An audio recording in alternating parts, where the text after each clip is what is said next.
Drama पता दिल के आने वाले एपिसोड बहुत इंटरेस्टिंग होने वाले हैं। सब कुछ देखने के बाद नरगिस ये फैसला कर लेती है कि मनाहिल तुम्हारा निकाह आज ही होगा और इसी वक्त होगा। तुम्हारा निकाह वलीद के साथ मैं करवा दूंगी। वलीद फ़ौरन जाकर मौलवी साहब को ले आता है।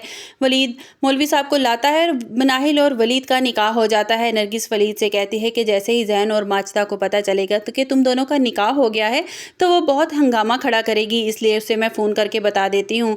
नरगिस माजदा को फ़ोन करती है कि कल वलीद और सबा की शादी की रिसेप्शन है, तुम्हें ज़रूर आना है। जिस पर नरगिस कहती है कल तो तुम मुझसे कह रही थी कि शादी की रिसेप्शन तुमने डिले कर दी है, कुछ दिन आगे कर दी है, अब अचानक से तुमने कल का दिन क्यों रख लिया है। जिस पर नरगिस कहती है तुम जानती हो कि मेरी तबीयत अचानक से बिगड़ जाती है, इसलिए मैंने कहा जितनी जल्दी हो सके ये फ़र्ज़ भी अदा कर दूँ। ज़हरा सबा को कॉल करती है और इसे मुबारक देती है कि तुम्हें बहुत बहुत मुबारक हो, आखिर तुम्हारे रास्ते का कांटा मनाहिल निकल ही गई और तुमने वलीद से रुखसती का फैसला कर ही लिया। जिस पर सबा हैरान हो जाती है और कहती है कौन सी रुखसती, मैं तो वलीद से तलाक लेने वाली हूँ, तुम्हें ज़रूर कोई गलतफहमी हुई है। ज़ारा कहती है नरगिस आंटी की कॉल आई थी, उन्होंने बताया कि कल वलीद की रिसेप्शन है। सबा कहती है वो रिसेप्शन ज़रूर मनाहिल के साथ होगा, वलीद और मनाहिल की शादी हो रही होगी। हैरत की बात है उन्होंने तुम्हें हकीकत बात नहीं बताई, असल बात नहीं बताई, शादी हो किससे रही है। ज़ारा जल्दी से फ़ोन बंद करती है और अपनी माँ के पास जाती है और कहती है कि माँ आप जानती हैं कि वलीद की शादी किससे हो रही है। वलीद की शादी की रिसेप्शन कल मनाहिल के साथ हो रही है। अब आराम से नरगिस आंटी वलीद और मनाहिल की शादी करवा देंगी। जिस पर ज़ैन हैरान रह जाता है और कहता है मैं देखता हूँ कि रिसेप्शन किस तरह से होती है, कल मनाहिल किस तरह से वलीद से निकाह करती है। अगले दिन वलीद और मनाहिल की शादी की रिसेप्शन चल रही होती है। ज़ारा और माजदा वहाँ पहुँच जाते हैं। ज़ैन कहता है कि ये निकाह नहीं हो सकता क्योंकि मनाहिल मेरी बीवी है, मैं ये निकाहनामा अपने साथ लेकर आया हूँ। वो वलीद को अपना निकाहनामा थमाते हुए कहता है कि ये देख लो।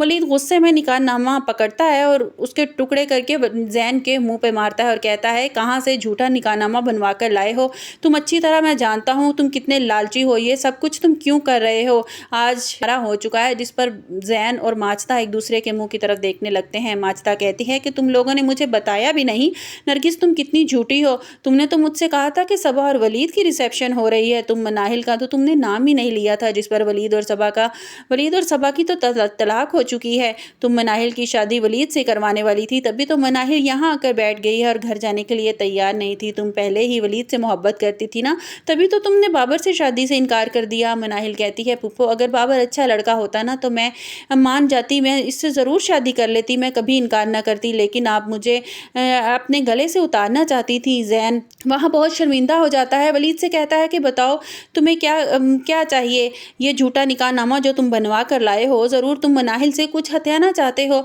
बताओ कि ये ड्रामा तुमने क्यों किया। ज़ैन कहता है कि मुझे लगता था कि मनाहिल घर से चली गई है तो हमसे दूर चली जाएगी तो हमसे सारी जायदाद, हमसे सारी प्रॉपर्टी वापस मांग लेगी, इसलिए मैंने ये झूठा निकाहनामा बनवा लिया। वलीद मुझे माफ़ कर दो, मैं भूल गया था कि तुम्हारे मुझ पर कितने एहसानात हैं। मनाहिल कहती है कि मैं तुम लोगों जैसी कमज़र्फ हरगिज़ नहीं हूँ, तुम्हें क्या लगता है कि मैं तुम्हें इस घर से निकाल दूंगी।